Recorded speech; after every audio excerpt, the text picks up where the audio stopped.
తన తండ్రినైనను తల్లినైనను దూషించవాని దీపము కారు చీకటిలో ఆరిపోవు. జన్మనిచ్చిన తల్లిదండ్రులను దూషిస్తే మరి ఇంకేముంటుందో. దేవుడు చెప్తున్నాడు ఇక్కడ, తన తండ్రినైనను తల్లినైనను దూషించిన వాని దీపము కారు చీకటిలో ఆరిపోవు. దేవుడే చెప్పాడు, నీ తల్లిని తండ్రిని సన్మానించే మనిషి. మరి ఆయన చెప్పిన తర్వాత, ఆయన బోధ ఉన్న తర్వాత ఎవరిని విడిచిపెడతారు కుటుంబాన్ని? అందుకని మన జన్మనిచ్చిన తల్లిని తండ్రిని పూజించకూడదు. దేవుడు ఒక్కడే పూజనీయుడు, మనం ఆయన మాత్రమే పూజించాలి. తల్లిని తండ్రిని మనం సన్మానించాలి, వాళ్ళకి ఏ లోటు రాకుండా చూసుకోవాలి. మన సాటి సహోదరుని, మన పొరుగువాడిని ప్రేమించాలి. నిన్న వల్ల నీ పొరుగువాడిని ప్రేమించన్నాడు దేవుడు. అలాగే పశుపక్షాదులను, చాలామంది సృష్టిని పూజిస్తారు. మన పూజించిన సృష్టిని కాదు, సృష్టిని చేసిన తండ్రిని పూజించాలి, అంటే దేవుని పూజించాలి. మనుషుల్ని ప్రేమించు, జంతువుల మీద దయ చూపించు. పశుపక్షులను మన దయ, కనికరం, జాలి, దయ ఉండాలి. అది దేవుని లక్షణం. మనుషుల్ని ప్రేమించాలి, దేవుణ్ణి పూజించాలి, ఆరాధించాలి. అది దేవుని మాట. అంతేకాని దేవుని పక్కన పెట్టి దేవుడు చేసిన వాటిని పూజిస్తే మరి దేవుడి ఇక్కడ స్థానం ఎక్కడ ఉందండి? ఆలోచించండి. మొదట బహు త్వరతమిగా దొరికిన స్వాస్థ్యము తొదకు దేవుని నొందకపోవును. మొదట బహు త్వరగా దొరికిన స్వాస్థ్యము అంటే సంపద, దేవున తొదకు అంటే శవరకు, దేవున నొందకపోవను.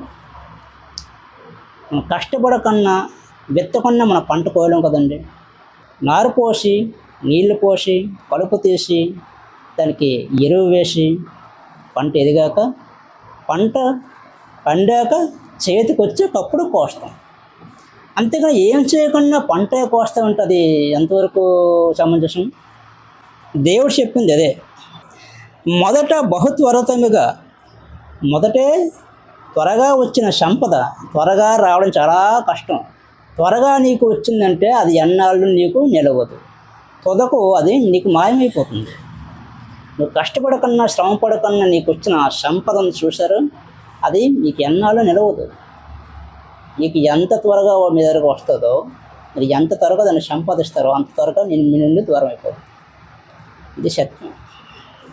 కీడుకు ప్రతి కీడు శేషుదనుకొనవద్దు, యెహోవా కొరకు కనిపెట్టుకొనుము, ఆయన నిన్ను రక్షించను.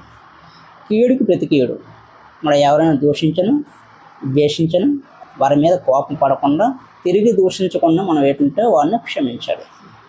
ఇదే దేవుని మనస్సు, యేసుక్రీస్తు యొక్క మనస్సు ఇది. మనము ఆయన మనస్సు కలిగి ఉండాలి. మనము ఆయన ధరించుకుని ఉన్నాం. మనం ఏమై ఉన్నాము?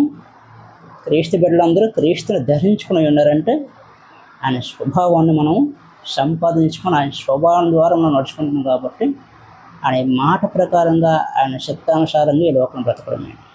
కీడుకు ప్రతికూడు ఎవరికి చేసుకునవద్దు, యెహోవా కొరకు కనిపెట్టుకునము, ఆయన నిన్ను రక్షించను. ఒకని నడతలు యెహోవా వశం, తనకు సంభవింపబోవునది ఒకడెట్టో తెలుసుకొనగలడు. మనం తెలుసుకోలేం. మరుక్షణం ఏం జరుగుతుందో మనకు తెలియదు.